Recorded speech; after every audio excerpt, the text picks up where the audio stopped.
Kailangan may itakas ko na si Isabel. Kasi, baka kung anong magawa ni Ramon sa kanila ni Manuel. Wag na wag kang sisigaw.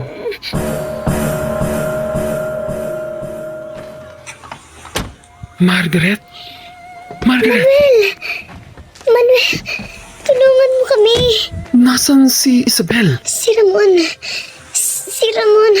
masama ang balak niya kay Isabel at sa'yo. Hindi kita maintindihan, Margaret. Bakit? Ano bang kinalaman ni Ramon kay Isabel at sa akin? Ang tindi ng galit ni Ramon sa'yo, sa inyo ni Isabel.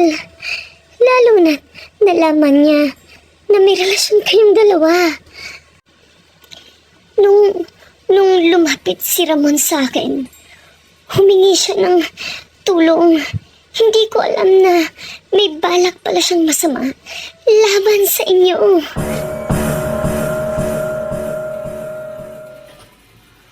Kaya pala, mga ilang linggo nang hindi maganda ang pakikitungo ni Ramon sa akin at sa asyenda.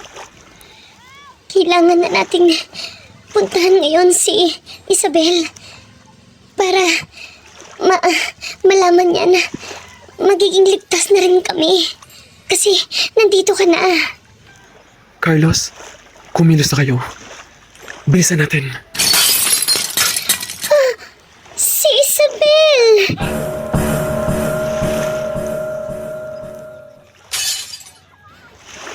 Senyora, may sugat po kayo. Bigla ko na lang nabitawan ang litrato ni Isabel. Sobra na rin ang pag-alala ko kay Isabel. Ano na kaya ang nangyayari dun sa kanila? Hanggang ngayon hindi pa umuwi. Nasaan si Isabel, Margaret? Naku, Manuel, si Isabel. Nasaan? Wala rito. Mapapatay ko si Ramon pag may nangyari kay Isabel.